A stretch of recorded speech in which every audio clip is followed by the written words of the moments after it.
Welcome to AtVenture DealFlow, the podcast where I speak to fundraising founders and the investors who back them. Today, I'm speaking with Freek Wessels, CEO of Johnny Cashew. Johnny Cashew is on a mission to fix one of the most broken supply chains in the world. 60% of all cashew nuts come from Africa, yet 90% of those nuts get shipped to Asia to be processed. Johnny Cashew flips it entirely. They peel the nut where it grows, pay living wages along the way, and sell a certified, fully traceable product into European retail. Hi, Freek. It's great to have you here today. Hello. Thank you, Hi, Laurie. hi. Could you share? I gave a short introduction, but can you tell me who you are and why Johnny Cashew exists? Yeah, thanks. I think you gave a great introduction of what we do. Indeed, we are the most sustainable nut supplier in the Western European market. We sell cashew nuts sourced and processed in the country where they grow. So we call that period where you plant it. And we have a partner factory in Tanzania, in the south of Tanzania, where we employ 600 women and buy whole harvest cashew and ship them to Europe and sell them under multiple streams into the European retail market. So how did you find out about this problem? Because I didn't know this problem exists. I eat a lot of cashew nuts, to be honest, so I love it. Very good. Nice. But how did you find out that this whole supply chain is so crazy? Actually, that how Yeah, did you find out? actually, by coincidence, one of our founders, he used to live in Tanzania. He worked for another company, and he found out along the way when he traveled to work that all the cashew nuts were shipped out of the country. And he asked the question, why is this happening? And the answer was, well, there's no clear answer because there's no reason why it cannot be processed in Tanzania itself. So then it was COVID and he came home to the Netherlands and he still had that question in mind. And he said, well, this might be a good business opportunity to process locally and set up a fair trade and sustainable supply chain in cashew and try to build a brand around it. Yeah, well done. And I think you also do it's in telling that story because you're on a mission there as well. So it's not Correct. only you don't only have a product, but you also have a whole story around it, and you're actually fixing a whole supply chain issue. It's even more than just being a brand, basically. Yeah, correct. So we are a mission-based company. We have 5 principles on which we build the business. The first one is that we pay the farmers a living income price for their product. Second is that we are fully traceable and segregated. The third one is a very nice one, is that we buy whole harvest. The problem in cashew is that it's all being shelled manually. So you can imagine that if you crack a cashew nut by hand, some of them will break. In fact, 25% of all cashew breaks during shelling. Normally, in the conventional world, broken cashews do not get People want whole normal whole cashews. route to market. They get sold against very high discounts. And we buy whole harvest, so including the broken cashews, we pay a fair price for it. And we put the broken nuts into our bags. So if you open up our bag, you will see that we don't have All kind of forms and shapes.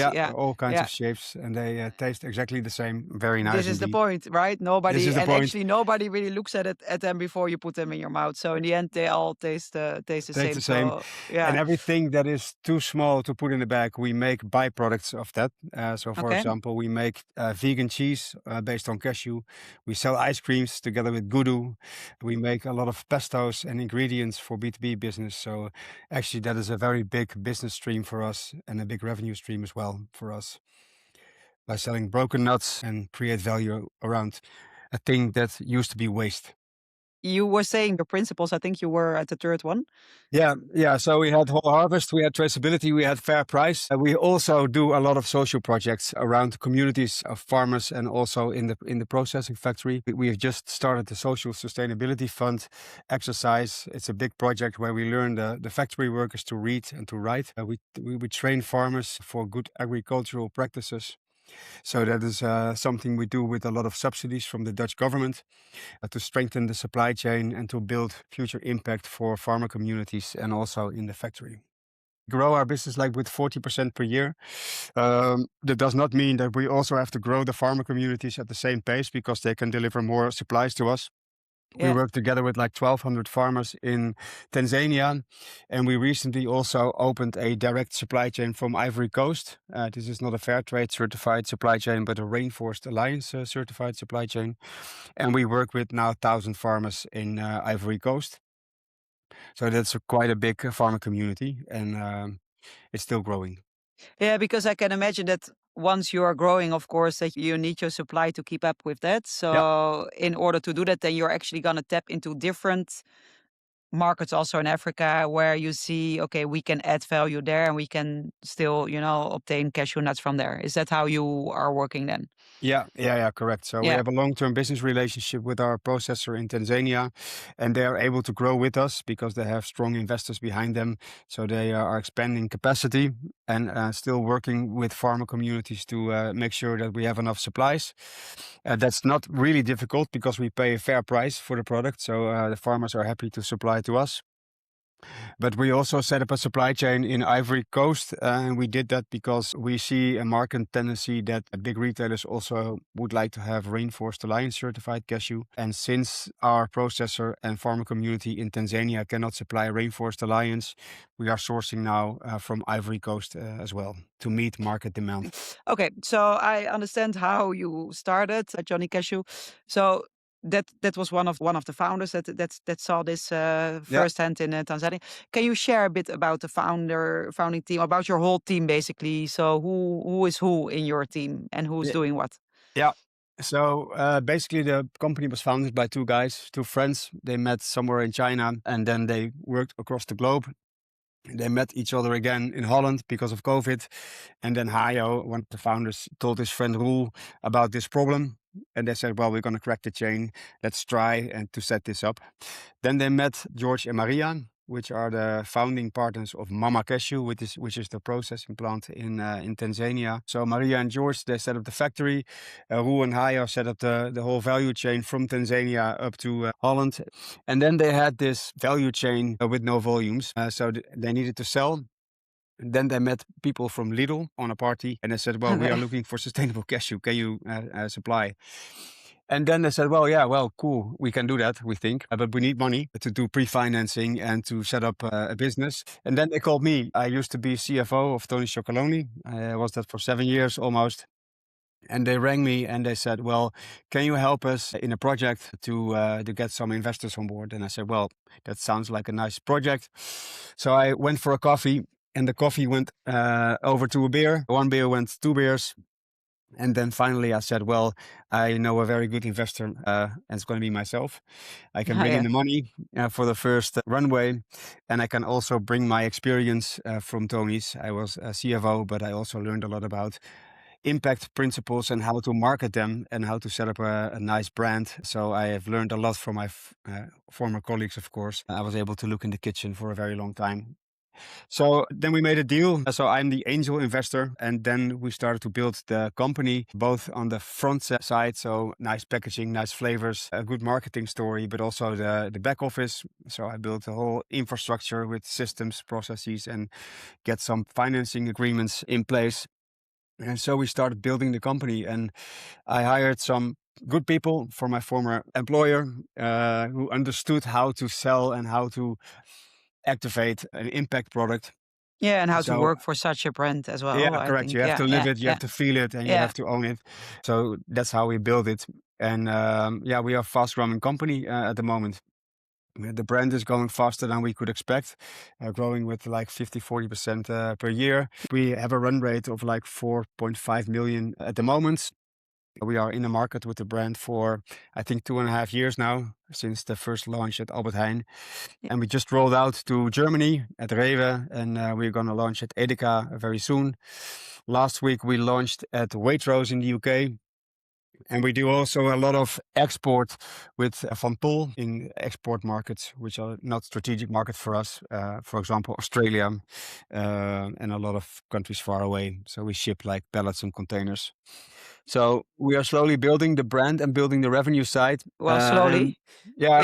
It's not quite slowly. I think it's quite fast, actually. Yeah. Yeah.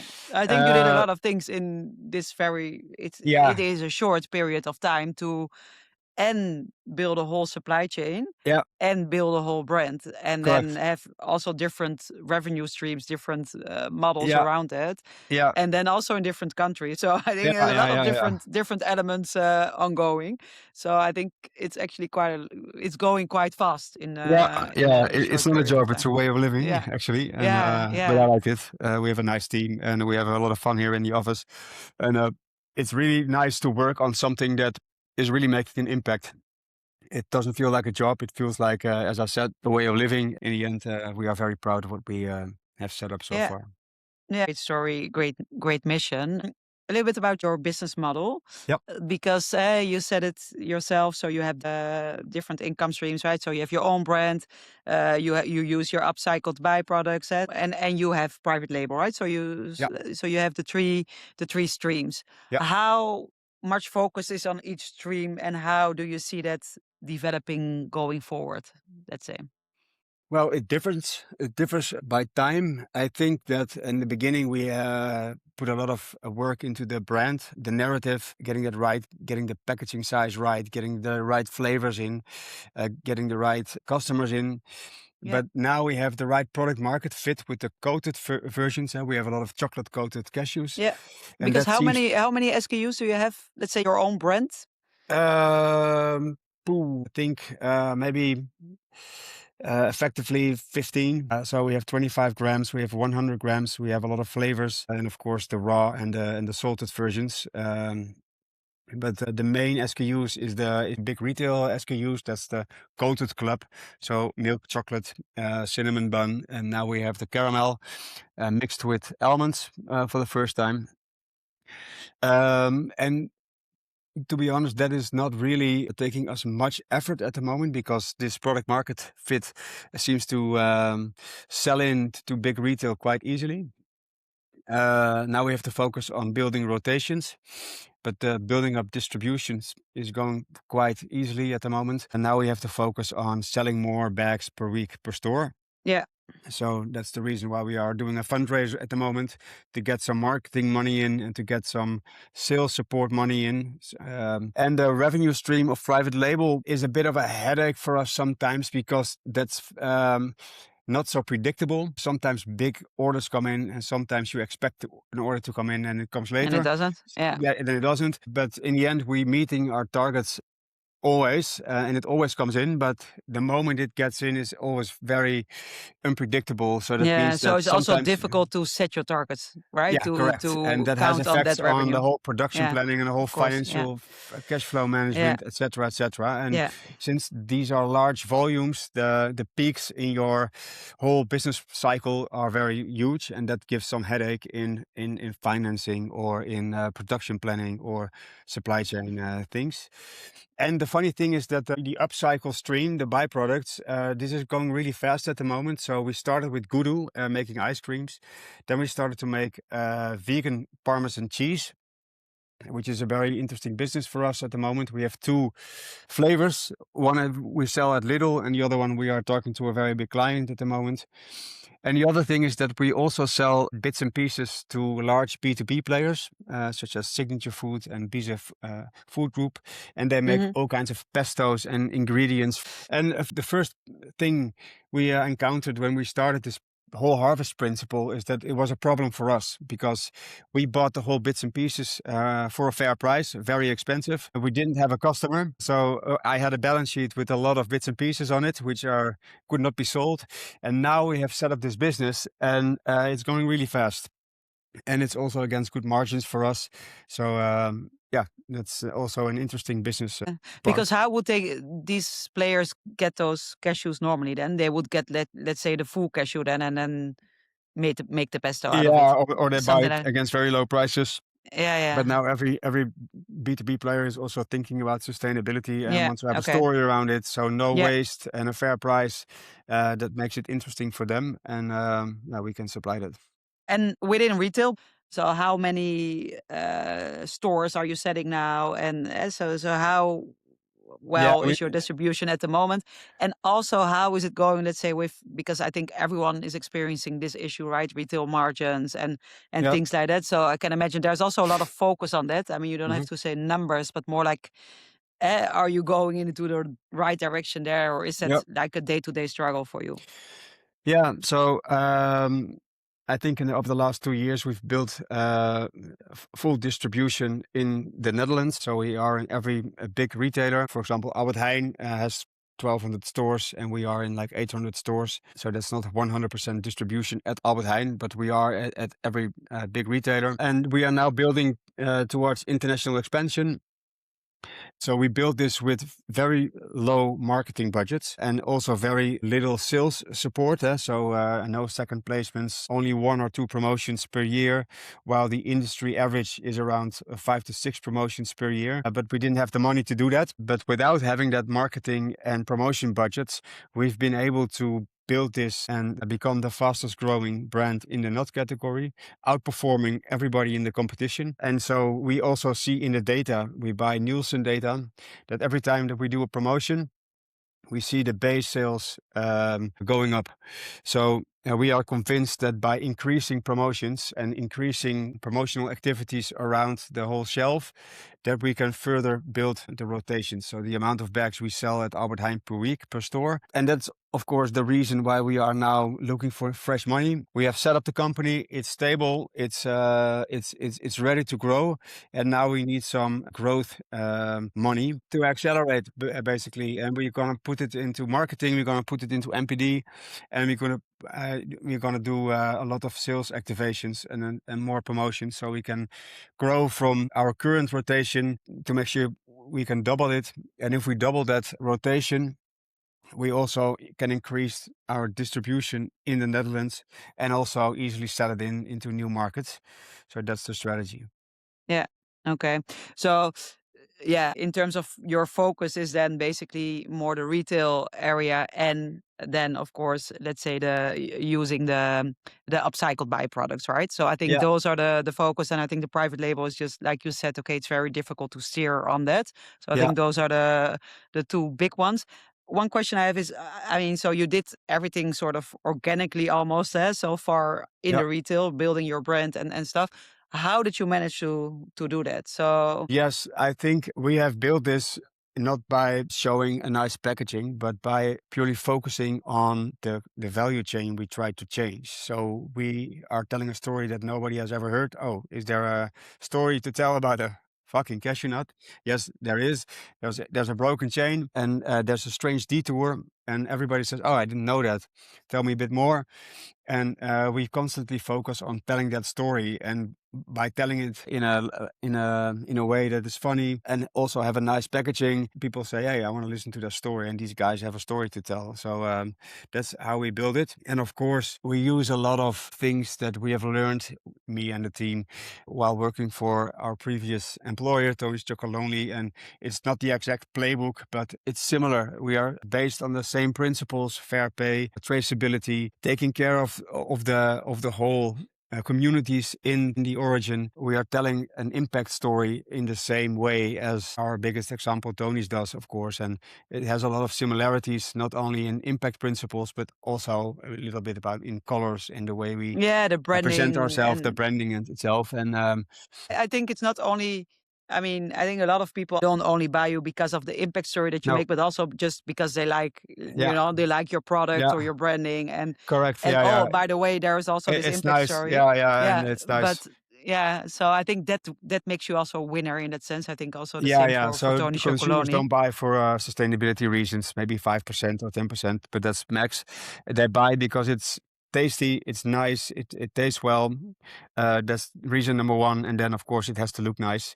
And if it's not too expensive and it is sustainable, then they buy it. Yeah, yeah, yeah, Uh, about your production then, because you have this coated line and yeah, you use, for example, also chocolate and other ingredients. So how do you think about, well, your whole impact mission in producing these and using other raw materials yeah. in your end products? How is that, combined with your mission? Yeah, so everything Yeah, everything we need to have a great product, we source carefully. So, for example, the chocolate we use on our coated products, we source them via Tony's Chocolonely's open chain. So they have this open chain offering where you can buy chocolate with all the principles of Tony's. So that's very nice. And if we buy sugar, we make sure that it's good sugar. And if we buy almonds, for example, in a new product, we make sure it's certified. So we take a very good deep dive in what we put on and in the product. Yeah, and your production facilities are in. Yeah, the main production facility, of course, is in Tanzania, and that's where we are very proud of. We have like 600 to 800 women working there for us, depending on the season. Yeah, then we ship it to Rotterdam. We store it for a while, and then it goes into a roasting factory in the south of Holland, and then it goes into a packaging line, and then we have to drive it to the customer. Yeah. Okay. So the rest is in the Netherlands, basically Yeah, the yeah, whole the correct. packaging and production. Yeah. Yeah. Yeah, because it's quite a labor intensive product. I saw Yeah. in the movies. I didn't know how it looked like. Let's say Yeah, shelled. you have to crack But a cashew by hand. So you have to use a knife to get the shell out, and then you have a kernel, and then you have to peel that to clean it, and then it is sorted in 29 different grades. So it's really labor intensive, and that's the reason why we employ so many women, because there's a large factory hall with like 3 sections where a lot of women work, and we go there a lot, and it's amazing if you see that these women are producing all of our products. Competition then, because of course you're in retail and there's all the big guys, in the same shelf or next to it. So how? I mean, of course, I know your impact story, but how also do you make sure that you remain competitive versus the other big boys, basically? Yeah. A good question. I think when we look at the brand, we've learned that we needed to be different in flavor, because if you sell a roasted or a raw cashew nut in a nice packaging with a sustainability story around it, it doesn't have enough distinguishing power for private label alternatives.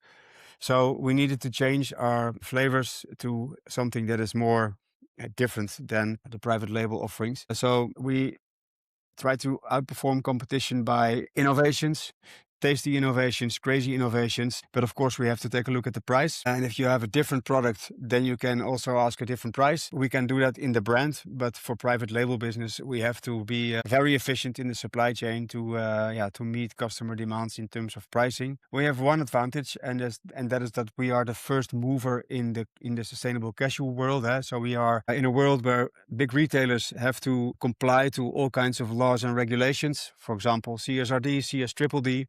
And they asked retailers to know where their product is coming from, to have a traceable value chain. More and more retailers want their products to be sourced and processed in the country of origin. And we are at the moment one of the few suppliers who can do that, and are a game changer in a sense. For example, we have just won a very large deal with Lidl, and we won that tender of that offering because we were the only supplier who was able to set up a segregated traceable supply chain. It's just like the green energy you buy. Is it really coming from solar power, or is it just you pay something and then you get rid of the problem? Yeah, so we are really green. So we know where it's coming from. We know that the premiums we pay end up with the farmers who supply the nuts. And that's the reason why we won this very large deal. So that's how we outperform competition, by being a true game changer in setting up a different supply chain that is truly sustainable, truly traceable and segregated, and being able to go to the farmer and pay him the premium. And then we have to, of course, offer it against a reasonable price, because always price at retail. They want sustainable products, but don't want to pay for it very often. So we have to make sure that we have good suppliers for us who can roast and package against okay prices, so we don't pricing yourself out of the market, basically. So I was a guy saying, all right, you guys have set up this very gold standard supply chain in sustainability, but you will die in beauty. You will never sell one cashew nut because you are too beautiful to be true. We are very beautiful, but we can also sell it against a reasonable price. Okay, in terms of your numbers, so your track, so you told me already, like, okay, we are in many stores. You told me a bit about your run rate. Where are you going to? So what are milestones you're gonna achieve in the next years in terms of numbers? In terms of numbers, we have basically two plans. We have a base plan and we have an attack plan. I would like to go for the attack plan, as you can imagine. So base plan is we are going to be break even next year. It's a realistic base plan, but that sounds like a bit boring to me. I would like to go faster. And I would like to put some money in this company and invest it in marketing, sales activations, and new product development. And that means that we're going to make some more cost next year. We're going to make a loss next year, but it will result in higher revenues and more potential towards the future. So I'm confident that we can build this company further. And if investors and my team will have confidence that a bit of loss will eventually create a larger and more impactful company, then that will be my plan. And I'm confident that we can do that. Yeah. So that's the future. And I think with all the revenue streams that we have right now, I think we can build this brand, Johnny Cashew brand, towards 10 million in revenue in 5 years' time, or maybe in 3 years' time. I think that with the private label business we have right now, with the Rainforest Alliance deal with Lidl, we can also build it towards the same number. And I'm positively surprised by the speed of our business in the upcycles. So I think that can be a significant business. So I think, in 3 to 5 years' time, we can, with all the things we have right now and the deal flow that is coming in, I think it's realistic. And to say we can build this towards 20 million in revenue in a couple of years' time.